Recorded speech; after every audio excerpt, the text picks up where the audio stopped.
ઓમ શ્રી ગણેશાય નમઃ. જય શ્રી કૃષ્ણ મિત્રો. સફલા એકાદશી ક્યારે છે, તેની મુહૂર્ત, પારણા અને ભગવાનની પૂજા કેવી રીતે કરવી, સર્વ કાંઈ આપણે આ વિડીયોમાં સાંભળીશું. ઓમ નમો ભગવતે વાસુદેવાય.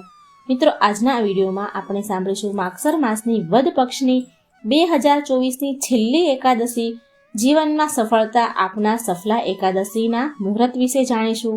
એકાદશી ક્યારે કરવી, પારણા ક્યારે કરવાના છે, આ એકાદશીનું શું મહાત્મય છે, એ વિશે આપણે જાણીશું. આપને જો આ વિડીયો પસંદ આવે તો લાઈક કરજો, શેર કરજો, અને જો આપ આ ચેનલ પહેલી વખત જોઈ રહ્યા છો તો સબસ્ક્રાઇબ જરૂર કરી દેજો.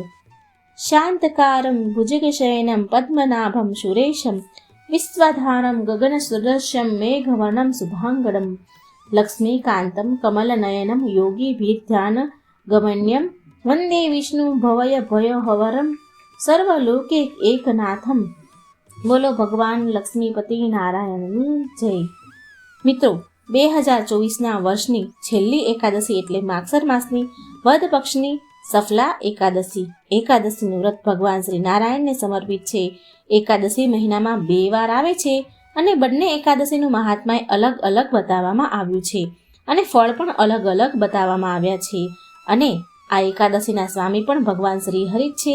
આજના દિવસે ભગવાન નારાયણની વિશેષ પૂજા અર્ચના થાય છે. ભક્તો વ્રત ઉપવાસ કરે છે, ભગવાન શ્રી હરિના નામ જાપ કરે છે, જેથી પાપોમાંથી મુક્તિ મળે છે. અને માગસર માસની વદ પક્ષની એકાદશીને સફલા એકાદશી કહે છે. નામ જ સાર્થક કરે છે કે જીવનમાં સફળતા આપનાર છે. માગસર માસના કૃષ્ણ પક્ષની એકાદશીનું મહત્વ એટલા માટે પણ વધી જાય છે કે ભગવાન વિષ્ણુની પૂજા કરવા માત્રથી જીવનમાં સફળતા પ્રાપ્ત થાય છે. અને આ એકાદશીમાં ખાસ કરીને સુકર્મા યોગ છે, સ્વાતિ નક્ષત્ર છે, ગુરુવારનો શુભ દિવસ છે, બૃહસ્પતિ દેવની પણ પૂજા થાય છે.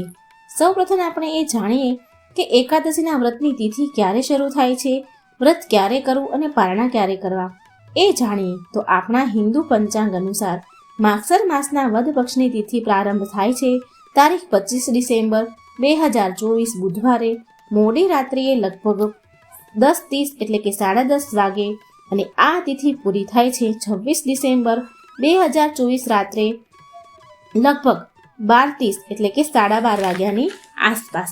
ઉદયા તિથિ પ્રમાણે આ એકાદશીનું વ્રત હંમેશા શુભ ગણાય છે, શુભ મનાય છે.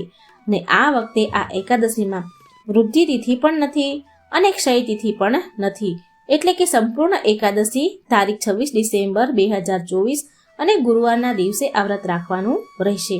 હવે આપણે જાણી લઈએ કે એકાદશીના પારણા ક્યારે કરવાના છે.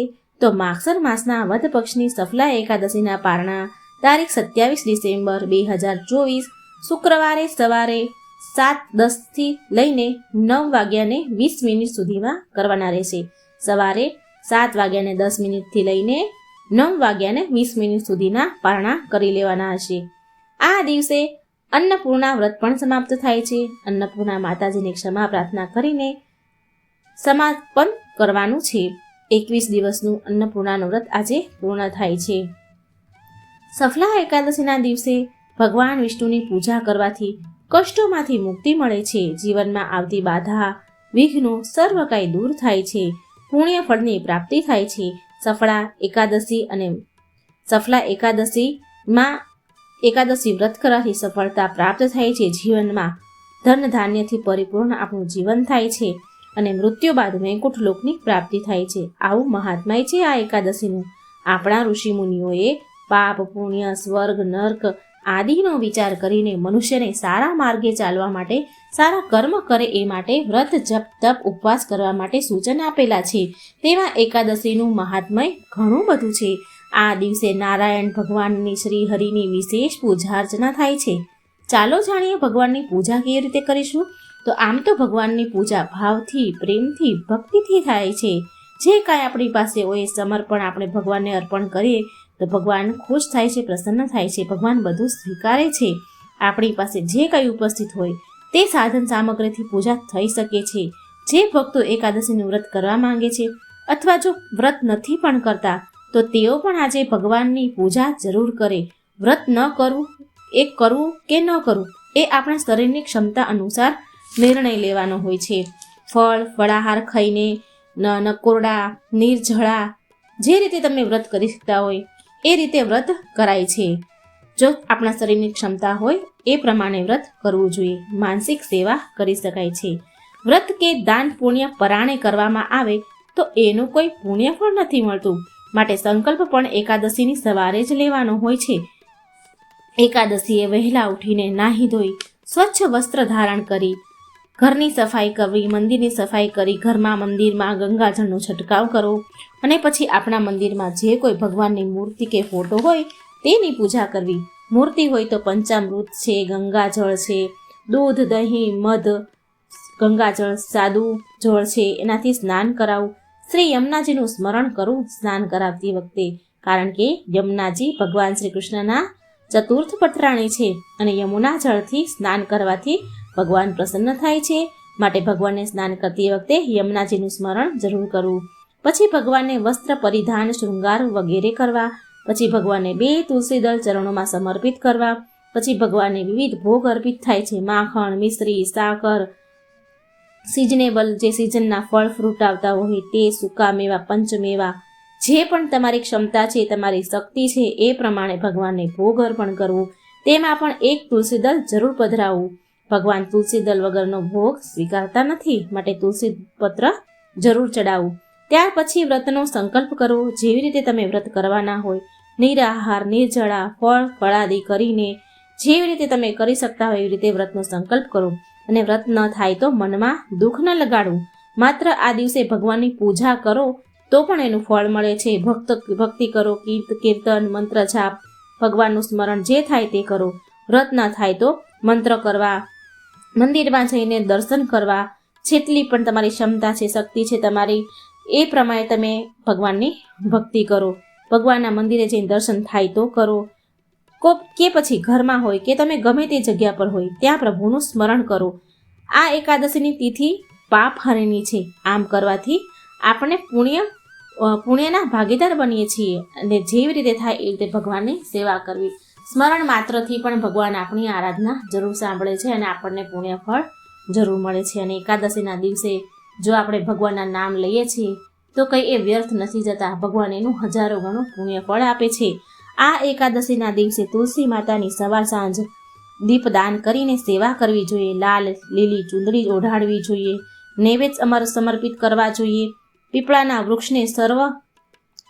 વૃક્ષ છે સર્વ દેવમય છે, તેમને જળ અર્પણ કરવું. પિતૃનું સ્મરણ કરવું જોઈએ. એકાદશીના દિવસે જો પિતૃદેવનું સ્મરણ કરીને પીપળાને જળ ચડાવવામાં આવે તો પિતૃઓને પણ મુક્તિ મળે છે. આવું વિધાન શાસ્ત્રમાં કહેવાયું છે.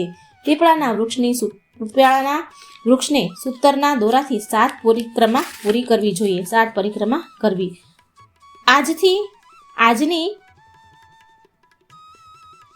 આજના દિવસે જે જરૂરિયાતમંદો છે એ લોકોને પણ આપણે દાન પુણ્ય એની જે જરૂરિયાત હોય એ પૂરું કરીને આપણે દાન પુણ્ય કરી શકીએ છીએ. કોઈને પણ આપણે દાન પુણ્ય આપી શકીએ છીએ. બ્રાહ્મણને આપી શકીએ છીએ, જરૂરિયાતમંદને આપી શકીએ છીએ. કોઈ પણને આપણે દાન પુણ્ય આપણી ક્ષમતા અનુસાર આપણે કરવું જોઈએ. બ્રાહ્મણને સીધું સામગ્રી, મંદિરે જઈને દાન કરવી, પુણ્ય કરવું. આજનો દિવસ એવો છે કે આપણે આજના દિવસે જે કોઈ કાર્ય કરીશું, ધર્મ કર્મના કામ કરીશું તો એનું 1000 ગણું પુણ્ય ફળ આપણને મળે છે. અશ્વમેઘ યજ્ઞ સમાન પુણ્ય ફળ મળે છે. એકાદશી તિથિ પુણ્ય ફળ આપનારી છે અને આપણા પાપ હરનારી છે, સુખ સંપત્તિ પ્રદાન કરનારી છે. તો આવી રીતે એકાદશીનું વ્રત કરવું. અને બીજે દિવસે જે તમને સમય બતાવ્યો પારણાનો એ દિવસે સંકલ્પ છોડવો અને પારણા કરવા. ભગવાનને એકાદશી સમર્પણ કરવી, અર્પણ કરવી.